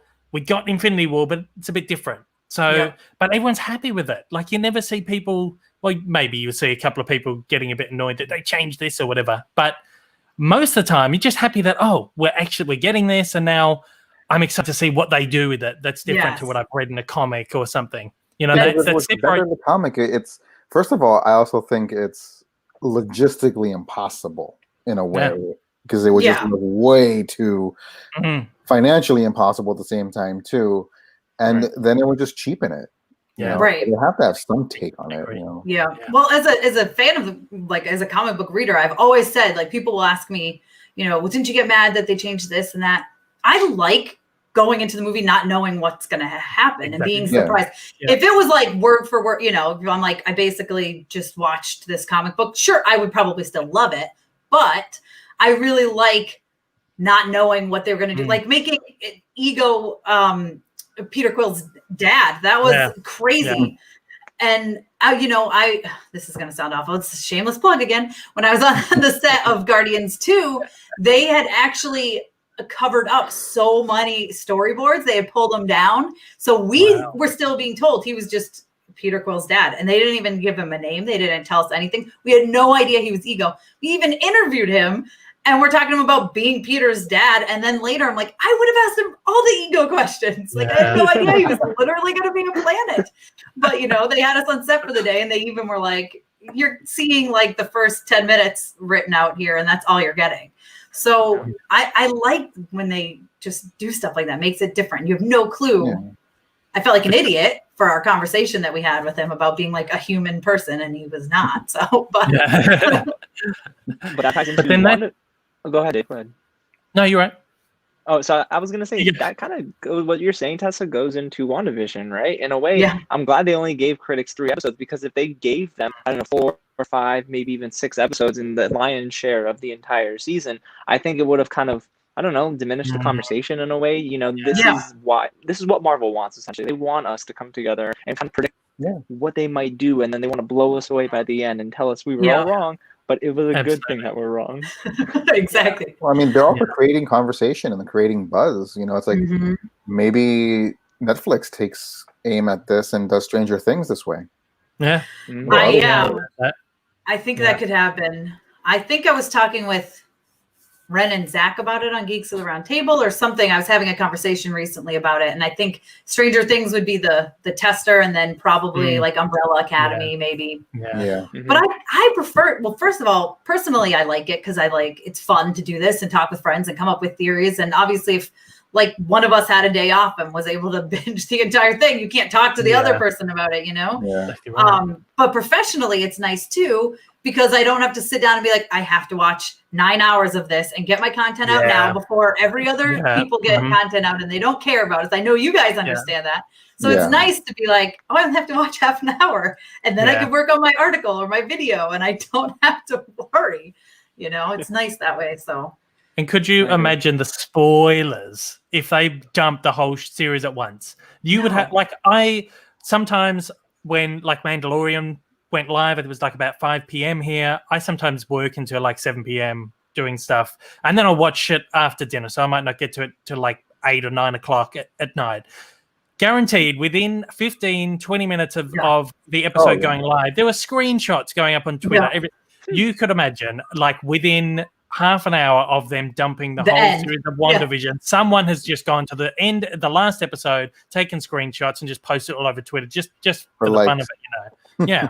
So I'm scared for this week of WandaVision. I haven't had to worry yet. I'm scared because I try to do, I know James knows, but I watch it live on my channel at like 9 a.m. because that's when my kids go to school. And so I watch it live and I'm like, do I get up at like 3 a.m. and try to watch it live at 3 a.m.? I'm so scared. So I know what I'm going to do is I'm going to get up. I'm not going to look on Twitter at all because I know I will see stuff, especially if I don't get to it till 9 a.m. That's 6 hours that it's been out. Yeah.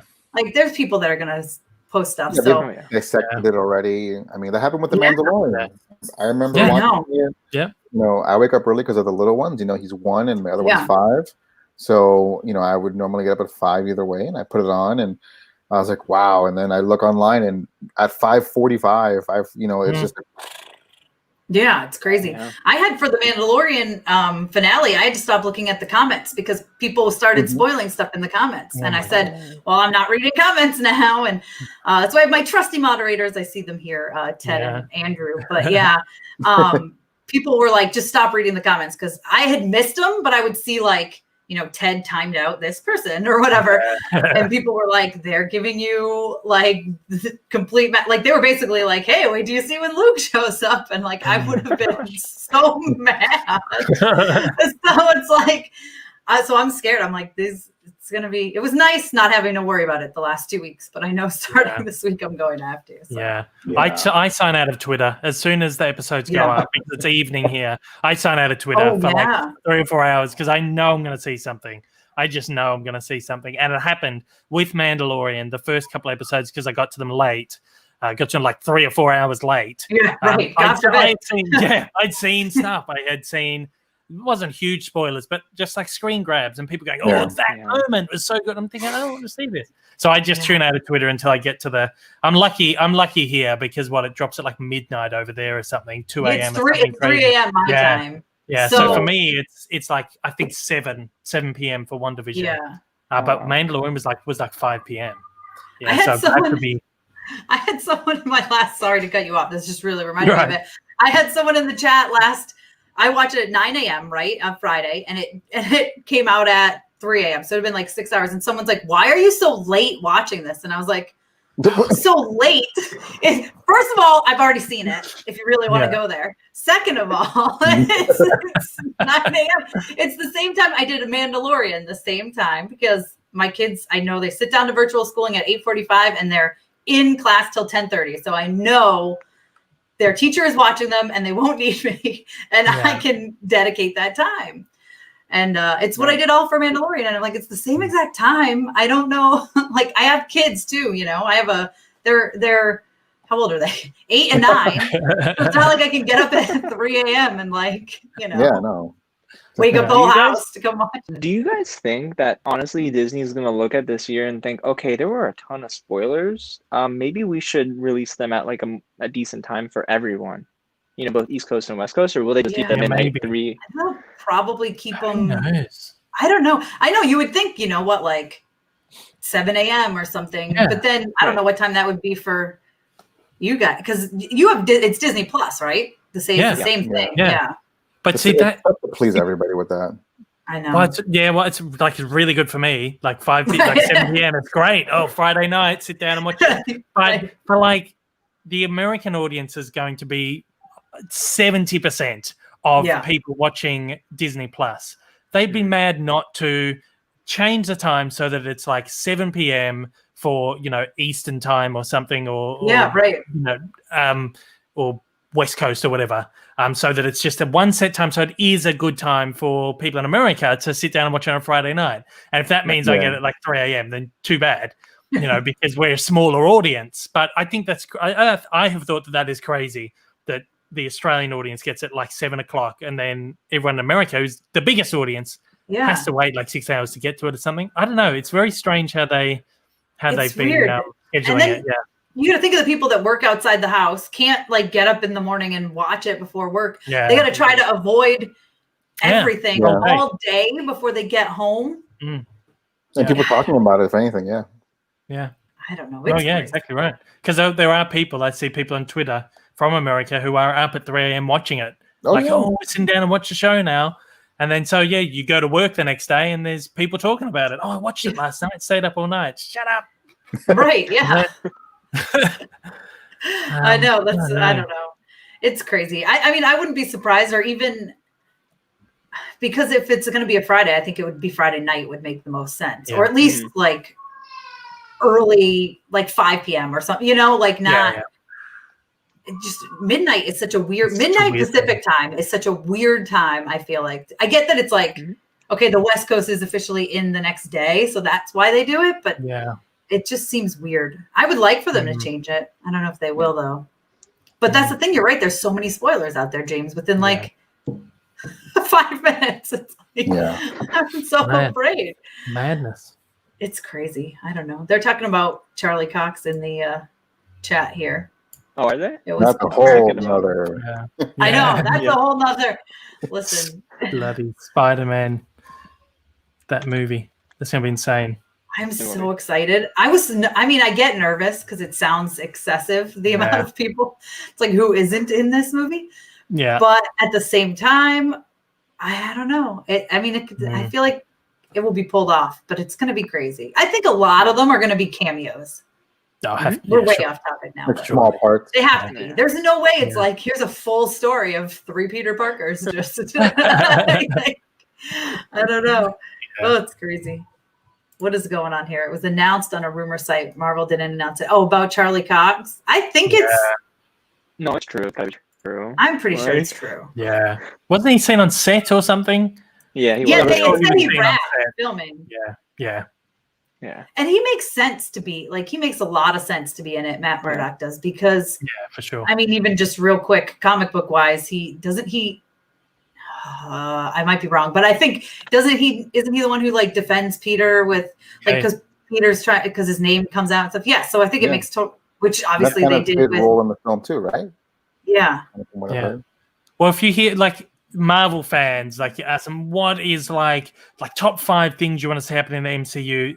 There's always someone saying Spider-Man and Daredevil. Because that team up is just so classic. And they're definitely going to want to deliver on that because they own the Daredevil character now. They've got it back from Netflix, who had that like limited license on it. Because Fox had it, so they own the character, but Netflix had the license for the character through the Netflix show.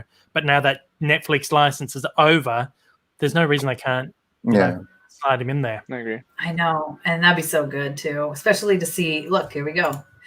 Yes, exactly. They're good friends. I mean, they just make sense. They're one that like, that makes sense. It makes it's like a good spot to bring him in. And Kingpin, I'm an enemy. Especially with the actor on board would be fantastic. Of course. I mean, who isn't going to be like, who's going to be like, no, I'm good. I don't want to be in this new Marvel, the MCU. I'll pass. And honestly, the only way we'll get that, Tessa, I didn't mean to cut you off. I'm sorry. No, you're fine. The only way we get all this, honestly, is through WandaVision. So I think that's kind of cool how this is the stepping stone. So I mean, it's going to be fantastic to see. Because I know I'm so excited to see how it ties into Spider-Man and Doctor Strange. Yeah. There's 3 visions, says Jay Meister. So real Vision is dead. Fake Vision is inquisitive, and WandaVision is her perfect vision. Fake Vision learns too much and is corrected. Huh.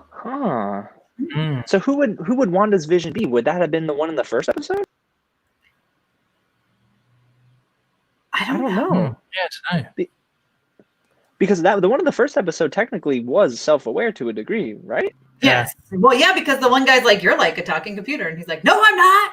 And he gets all like flustered. And he goes, and then he said, I have no skeleton at one point, right? If you break down if you break down the title of the series, there has to be a reason it's called WandaVision, not just because it's Wanda and Vision in the show, and they've gone, oh, let's call it WandaVision. You know, they wouldn't call something Captain America Iron Man. There's a reason it's called, WandaVision. This is like it means something, right? Like, whether it is Wanda's vision, like as in she's having a big, like some sort of, the whole show is her vision, or the show is about WandaVision, the creation of Wanda. This is this WandaVision. And if you look, this is so pedantic, but if you look at the logo from the show, if I can pull it up here, it's almost like there's like a little equal sign between Wanda and Vision. It's almost like Wanda equals Vision. Yeah, and something that's probably very pedantic and probably means nothing. But if you look at that logo, it's like, hang on, I got it right here. Let me see if I can pull it up. Oh yeah, we can see it on there, I think. It's almost like a little equal thing in the middle. It's like these 2 lines, but then that does also continue over the other side too, on the left. So, on the right. Oh, so maybe it's like, but that doesn't mean anything. You never know. Yeah, you just never know. You literally never know. Let me see if I can get this to work. I don't know if I can. It's totally possible that all of these little Easter eggs is just clever writing from Marvel to get us to be distracted from the actual plot, which would be technically Wanda making this all up and her being controlled in a way by Sword. That would be it. Yeah. I mean, could just do that. Like it's so simple yet complicated. Yeah. Exactly. Right. Exactly, Elsie. Or when it ends, they go, this is all a different universe. Haha. You just watched it all, which I would be like, okay, makes I'd sense. love it. I think that would be great. You just know there'll be people out there complaining about that, though. Well, I think no matter what, there'll be people they'll be out there complaining, but at the end of the day, I think anything at this point can make sense. Oh, I agree. Right. Like I said earlier, I think majority, like 95% of the audience, is on board with whatever they throw at us. It's like, that's. Yeah. And like you said before, Tessa, like you want them to surprise you. You don't want to have read the comic and go in and it's exactly the same. Like if you go and see an adaptation of a book, like Harry Potter or something, it's like almost exactly the same as the book. Give or take a few things. But you go in and you don't know anything that's going to happen, even if you've read the comic before. And that's the great thing. And you're happy with anything they throw at you. I know. Yeah. Because they know what they're doing. Yeah. I'm excited about the twins. I'm a little nervous. I hope that this allows them to be in the Young Avengers. Because I don't think they actually truly exist. Clearly, I don't think she just literally had them in a day. But which, by the way, her labor was very quick and her hair was perfect when it ended. And I was like, that's not accurate. Let's be honest here. But she was perfectly fine walking around a minute later in boots, mind you. But I digress. I just hope that they find a way to bring them in. It's definitely Speed and Wiccan. They've given them the names, and whether this means it's some House of M stuff, I don't know. It makes me nervous that it's just a little bit of an Easter egg that they're throwing in there and a little reference, but then they're going to disappear. And I do hope we get them, especially because we know Young Avengers is coming. Don't they have to? Surely they can't just introduce them for no reason. Well, they can. But I hope they can, yeah. But yeah, with that Young Avengers thing on the horizon, you just know, why not bring them in, that way. That's true. Interesting. I know. There's a lot. Well, there's a lot to think about. I feel like we've talked for an hour and 40 minutes here, and we've not accomplished anything. We don't know anything. But someone's asking, what else is this? You think Wanda is allowed to use the technology went out of control now? Sword is isolating her. I mean, listen, and that's the thing. Someone I saw sent me a tweet the other day or yesterday that said they think Wanda made a deal with Mephisto to like live her happy little life. I mean, I feel like it's endless possibilities. We have no clue. Yeah, that's true. That's it. Oh, look at this. We're only on episode 4. Thank you, Ted. I know. That's crazy. I had another thought, another brainwave moment. Yeah. Where at the end of Infinity War, Tony goes into the gem. Is it Tony that goes into the gem? No. There's a scene that is in the Soul World. Someone goes into the Soul Stone. Was it Thanos? Yeah. Right. The Soul World. But there was also a scene with Tony Stark and his daughter. Yes, that they got rid of. They cut it. Yeah, they got rid of it. So she could, when she exploded that Mind Stone, she could have gone into another realm, and who knows, Mephisto could have been there or someone, and she's made some. It has to come back to that moment in Infinity War because that's the last time we saw that. There has to be something. Well, did you see? I saw someone said, I don't know if it was Paul Bettany said it in an interview, but there was there was an option of an end credit scene in Endgame. Did you see this? That it was her taking Vision out of a body bag. Wow. Oh, there you go. And then they cut it.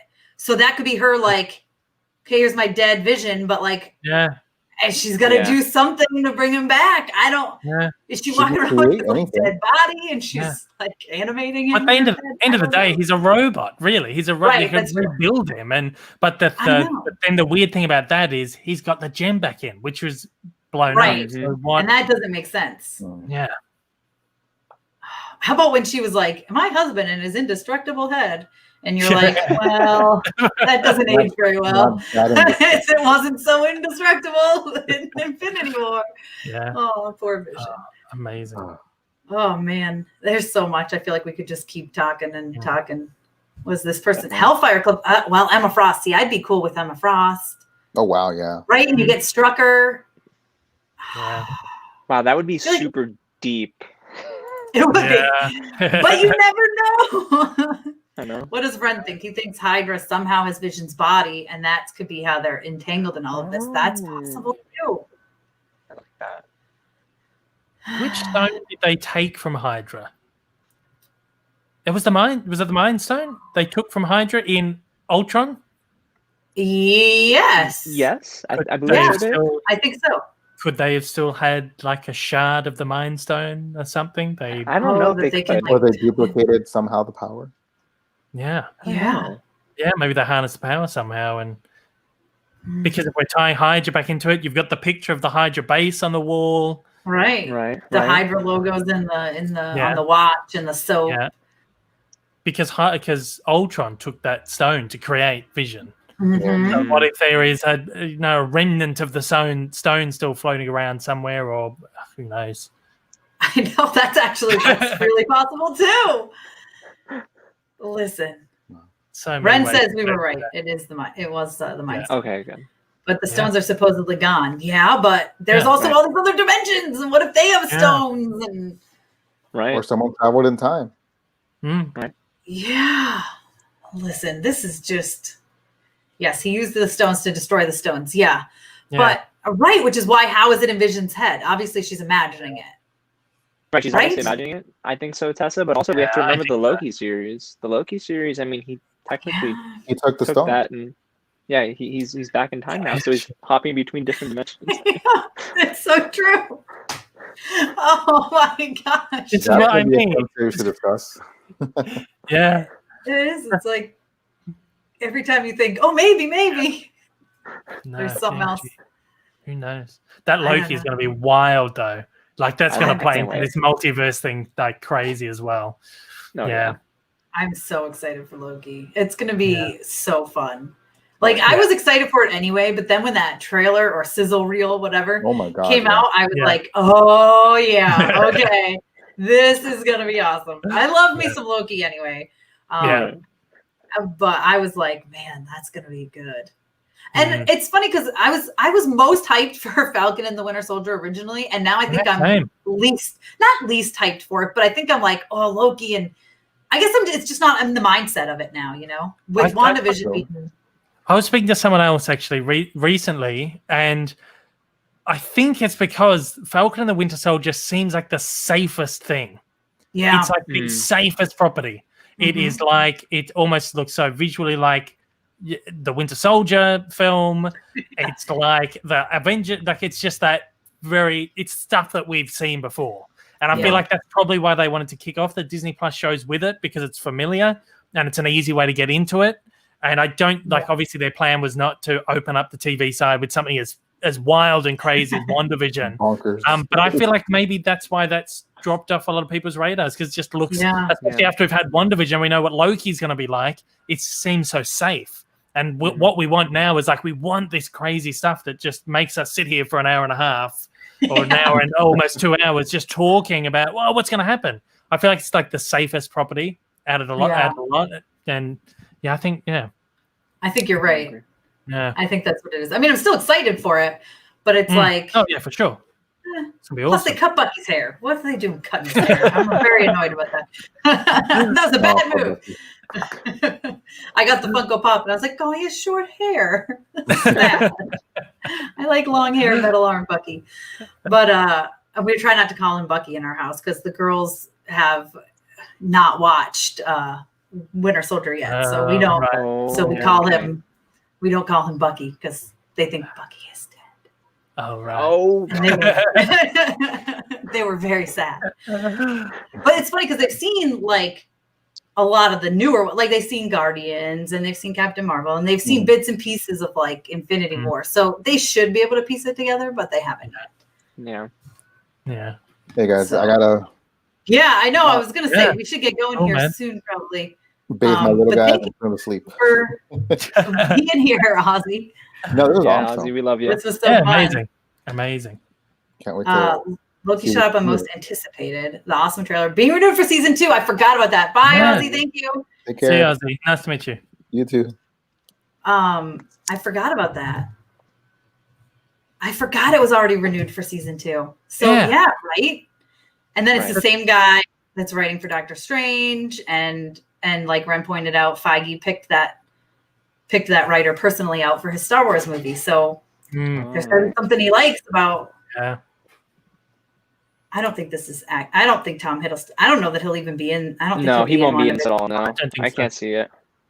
Mm-mm. One thing that is interesting, though, Paul Bettany again, blabbermouth. He said that there is a big actor in the show. I think it's like one of the last episodes. There's like a big actor that everyone loves, and it's going to be like, oh my God, they're in it. And whether that is someone from the grander MCU, like Chris Evans, for example, or someone, you know, like that, or whether it's just some big actor that's coming in and playing a new character, who knows? But no, who knows? Yeah, it could just be Mephisto, or it could be someone like Nick Fury. Right. Yeah. Right, Nick Fury could definitely show up for sure. Oh yeah. I mean, it's Sword, not Shield, but which I was a little annoyed they changed it from the comics. Sword is more of a space shield, like out in space, because the W is world. Yeah, that's right. But in the show, the W means weapon. So it's more like a sentient weapon, which is Wanda and Vision, basically, you know, a sentient weapon would make sense. But I was like, world. And when I first heard Sword, I was thinking we were going to get some like crazy space stuff, but they're holding back on that. So, well, I think that's what we'll get with the Secret Invasion show, like Fury and Talos. They've probably formed some sort of whatever it is, sort of up there, some agency for sure. Yeah. Oh, definitely. Oh, I know. There's so much. Like this is it's like 2020. I felt like was so long, and we didn't get any new Marvel content, and now we're gonna be like so overloaded. It's gonna be crazy. And even if they push the movies, at least we'll have the shows to. That's what they're banking on, I think. That's what they're banking on that. Like that's the buffer in between. Yeah. At least it keeps us entertained. Because, like I said, I said it. I don't remember when I said it, and I think I've said it online a few times. But Black Widow, I'm like excited for, but my hype level is way down because I'm just like, I don't. She's dead. It takes place in the past, and it's been so long, and it's been so long since we've seen new stuff, and I feel like they can't give us. They're not going to give us another like trailer until it's for sure being released because they want to save the hype for that. So I feel bad because I was really excited for it, and then I was just like, are we ever going to get it? It's that idea of it just being like a safe movie. It's like a spy film. It's like it's that same sort of Winter Soldier style, where it's almost like we're now in this era where everything's so different, and it's like, oh, we're excited about, oh my gosh, where's the MCU going to go now? Yeah, it's almost like taking a step back to like, oh, this is stuff we've seen before. I don't know, but I feel like I've been saying this for a few weeks now. Is that I think that year off from no content has just made me so much more excited for everything that's coming out, and I feel like this year breather is going to work in Marvel's favor. You know, after Endgame, you started hearing people going, "I'm burnt out on this franchise now. I'm sick and tired of superhero stuff." A year breather, I think, is just going to work out perfectly, particularly for people who might have been teetering on that edge, which is like, I think I'm out of the MCU now. Take a year off, and then they're going to give us all this amazing stuff. I think it's going to work perfectly. I'm just so excited. I'm so excited for what we're getting now. It's crazy. I know, it's crazy. There's so much, and I read it somewhere. I think it was over the press events, but didn't Kevin Feige say he has like till 2028 planned or something crazy? Yeah, definitely. That's right. Yeah. That's a long time. I'm very excited, and I'm glad he has a plan.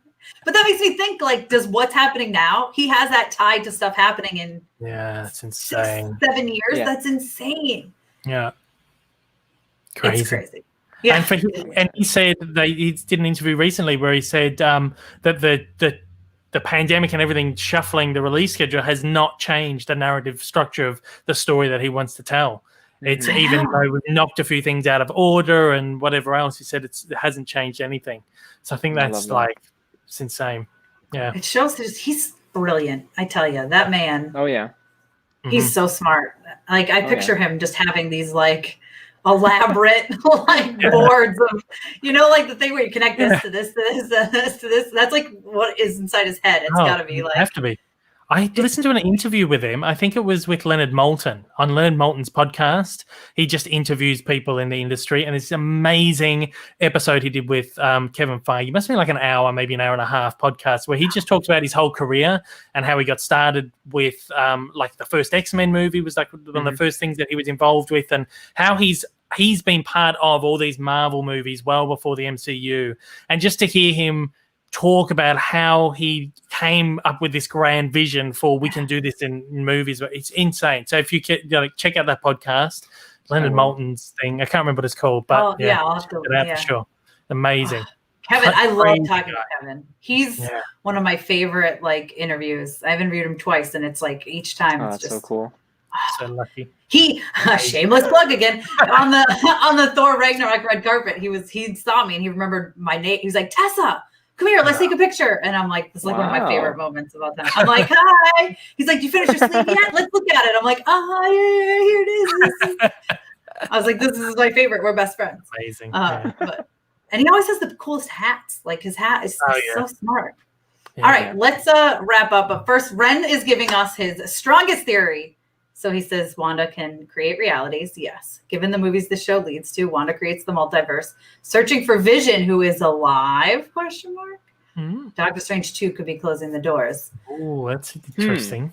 I feel That like is an Doctor interesting- Strange 2 would actually leave the doors open, I think. I don't know why, but I feel like that would almost expand the universe. I think Right. that too. But there is something in that because he is the protector of the realms. Yeah. And the one thing he wants to True. do is keep those realms closed and stop the Yeah. threat of Good point. another endgame style thing happening, or some more aliens dropping through a porthole or something. I think Right. Doctor Strange would be very much like, get them closed because we don't want this to happen again. And then maybe Wanda, one theory I've heard is that Wanda is the villain of Doctor Strange too. Yeah, she could be. Yeah. Because maybe she's going around trying to find a vision Yeah. I like and trying to find a reality that she likes or I something. like and that. he's Yeah. trying to close doors and say, get back to your own reality. I don't know. I And feel with like Loki time hopping around the place too, they're going to want to go, you need to lock these bloody doors and stop this guy, this Cry who has committed all these crimes. You know, whatever. He was just about to get incarcerated. You know, he's being walked off by the cops and he sneaks away with the Infinity Stones or, you know, whatever the thing. They're going to want to get Loki. So I think there's definitely something in that, closing those. Yeah, that's good job, Ren. That's true. Yeah. Listen, I don't know. I mean, none of us know. We'll find out the next step of it on Friday. I guess was it Elizabeth Olsen? I think I just saw it was quoted saying like that it's a crazy episode and things are we're gonna start to figure some stuff out apparently. So I'm excited to figure stuff out. I'm sure they're gonna leave us with more questions than they give us answers, but you know. I don't even think the season will wrap up with, or I do think it's going to be a limited series. I should say the series. Yeah, I don't think it'll wrap up with a good answer though. I think they're going to leave us on what's going on, and then we'll be not stuck with Falcon and Winter Soldier, but then we'll be in Falcon and Winter Soldier, and we'll be like, I need to know what's going to happen. So, look, Ren agrees. She's the villain. Yeah, there's going to be a breakdown already. She's starting to crack. I think the breakdown happens episode 4, to be honest. I think on Friday we see her breakdown. Yeah. I think you're probably right. I mean, just think about 3. Like, how scary was she that last, 10 minutes when she's talking to Monica? Oh, yeah. She's like, I was like, oh, this is terrifying. And the music and her eyes. And she's like, what did you say? I was like, oh. And her accent came back. Did you notice that? Yeah. But you got to think, her entire arc so far has been about her coming to deal with these powers and keep them controlled, and hasn't been able to control these powers. And it's at the end of Endgame where she finally is able to harness them and release her wrath on Thanos. But I feel like she's still not totally in control, and at any moment you could just snap and just lose complete control of it. Some massive breakdown. She becomes a villain. Maybe she's already had a breakdown, and that's why they're keeping her in this compound. Who knows? Right. No, I just think because that's the last time we saw her. She's completely snapped at the end of Endgame. Right. Man, yeah. Could go anywhere. Could go anywhere. That's the wrap up of this 2-hour conversation. You know what? It could be anything. It could be anything. But one thing I do want to say, I was going to say just before that Doctor Strange, that 2, was supposed to come out immediately after WandaVision, part of the original thing. This was the lead into Doctor Strange. So as you said, with it's going to leave us on a cliffhanger, absolutely. But we're going to have to be waiting a year to find out what happens next, as opposed to maybe a couple of months. So it's going to be crazy. It's going to be awesome. So much. I can't wait though. I'm excited. All right, guys. Well, thank you guys for joining me. Why don't you real quick tell everybody where to follow you again? Dave, go ahead. Yeah, Dave Lee Down Under on YouTube and podcast as well.